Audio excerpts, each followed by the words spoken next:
It turns out that a lot of people confuse saddlebags with hip dips. Today we're going to talk about what exactly sets them apart and how to tell one from the other. I'll also share my personal story, the mistakes I made early on when I first started training this area, what actually made things worse for me, and how I completely changed my approach. And I'll break down the exercises I switched to and what finally helped me shape a more rounded, balanced look of my hips. Actually, so-called hip dips are a natural anatomical feature of the human body, and everyone has them to some degree. So if you consult the Atlas of Human Anatomy, you'll see that these dips form in the area where the gluteus maximus attaches, and just above it there's a transition to the gluteus medius, and right at that spot where this transition happens there are no other muscle fibers, so because of that this area remains empty. There's just a natural hollow in the tissue. And what conclusion do we draw from that? First of all, that it is anatomically normal that we have a dip there. And secondly, a more important conclusion is that we cannot fill this hole with any exercises because there is simply nothing to pump there.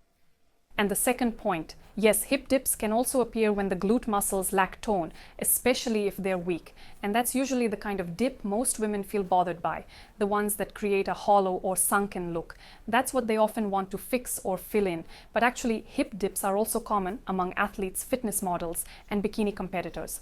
Basically, anyone with a more muscular, athletic booty. And in that case, let's be honest, the dip looks very different. It has a more sculpted, defined appearance, which most women find attractive. They're not trying to hide or fix anything. So let's agree here, hip dips are totally okay. It's just how our anatomy works. And when the muscles are well developed, those dips can actually look very different. We'll talk more about it later. However, as for saddlebags, these are mainly influenced by two key factors. The first one, and by far the most important, is the actual structure of your hip joint. More specifically, it has to do with how low and how far out to the side your greater trochanter sits in relation to your iliac crest, the top part of your pelvis. And if that bony part sits too low and too far out to the side, it creates more of a flare at the top of your thigh. This bone-to-bone ratio is the main reason behind all those different booty shapes you've probably seen online. It can be the heart-shaped booty, the round one, the square one, the upside-down triangle, and so on. And this is the main factor behind the appearance of saddlebags, not body fat. Because we've all seen women with higher body fat or curvier bodies, yet their hips have a smooth, even contour. No visible saddlebags. So clearly it's not about fat alone, because even though some women may technically have more fat, they don't have saddlebags, and guess what? They're totally fine with that, and they don't feel the need to do anything about it. And here's the funny part. Even super slim girls, the ones with really low body fat, sometimes store the only bit of fat they have right in those saddlebags. So what does the internet suggest as a solution to this problem? Well, the most common thing I keep seeing everywhere is this classic side leg raises. The idea is that somehow, magically, this will fill in the dip, round out your hips, and give you that perfect peachy shape. Firstly, why doesn't this actually work?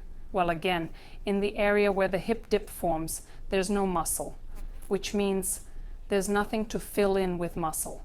But if nothing's there, what exactly are we training? Here's what's really happening. All those side leg raises mostly target the gluteus medius, which sits above the dip and definitely way above the so-called saddlebags. So what you're actually training is the upper outer glute. And all that efforts will shape your glutes into more of a square. You know that joke, I wanted a round peachy booty and ended up with a peanut? Exactly. Because the shape you're building might be the complete opposite of what you were aiming for. So as a result, the top of your buttocks will be pumped while the main part, which is responsible for volume, sadly, remains untouched. Yeah, that's the kind of silhouette your glutes end up with. I've been there too, actually. That was literally my story. I was terrified of squats back then. I used to think that squatting with dumbbells or a barbell would instantly turn me into a bodybuilder.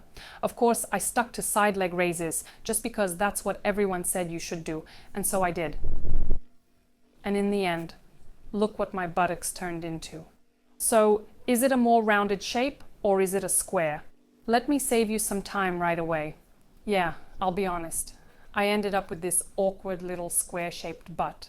That's because I was totally ignoring the one muscle that actually gives your glutes that round lifted shape, the gluteus maximus. So here's the thing, if you're only training the upper part of your glutes, that's exactly what you're going to build. They will just sculpt your booty into something that kind of resembles a square. It will be something like that. So whenever you come across a video or article promising to get rid of saddlebags and the entire workout is just side leg raises, then you can safely skip it. What is our next step then? How can we transition from our current square body shape to a more rounded one with charming dips or nicely defined muscles?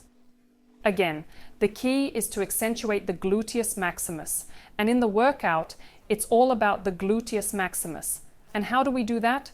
With all the classic compound movements we know and love. Squats, lunges, deadlifts, Smith machine squats, leg press, all the heavy hitters. Basically, all those multi-joint exercises are exactly what help grow and shape the gluteus maximus. As the gluteus maximus grows in size, it's what gives that round lifted shape to the glutes that so many women are aiming for. We also add glute isolation work, again, targeting the gluteus maximus and importantly the hamstrings. So why those muscles? Because the hamstring muscle actually tucks slightly underneath the glute and pushes it upward, kind of like a support from below.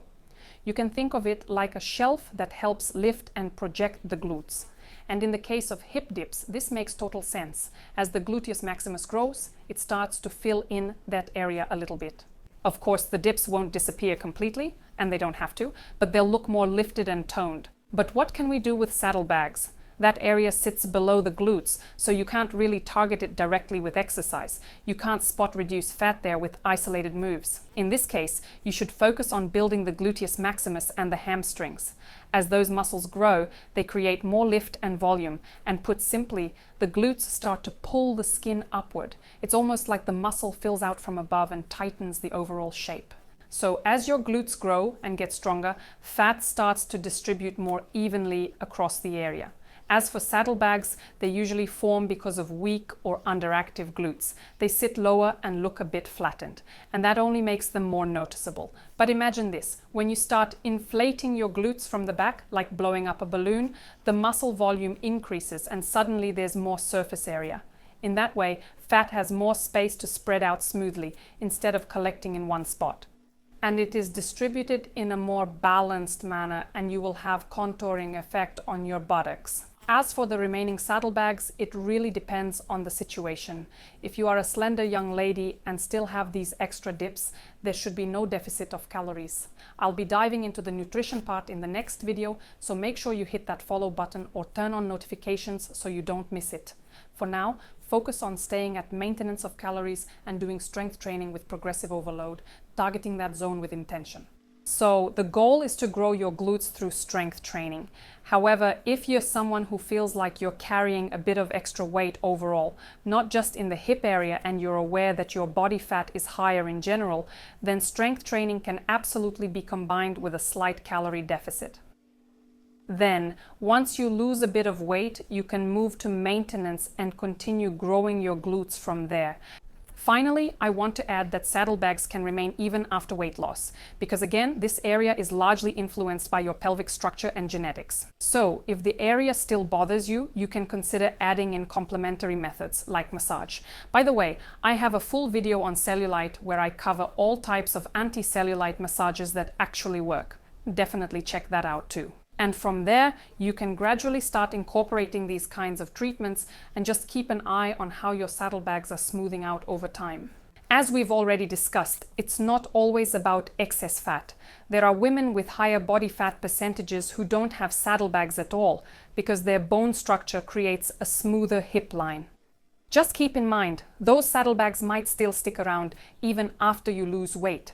To tackle this, I recommend adding a massage routine into our strength training regime, specifically targeted towards enhancing the gluteus maximus muscle. Of course, this should be done after consulting with a specialist. That's it. I hope this video helped clear things up about hip dips and saddlebags, what they are and what to do with them. If you're not subscribed yet, please do. I'd love to have you here because there are a lot of interesting videos ahead. I've got plenty more topics lined up, but let me know in the comments if there's something specific you'd like me to talk about. I'll absolutely check out your suggestions and see what I can cover. So stay tuned, we'll dive deeper into them together. Quick favor before we wrap up, I'd also really appreciate if you let me know what stood out to you the most in this video, because that way I know what to focus on more in the future content. And please share your own stories about hip dips and saddlebags. Feel free to use all the techniques we've talked about, and please give your feedback. Anyway, girls, I'll see you in the next videos. Bye.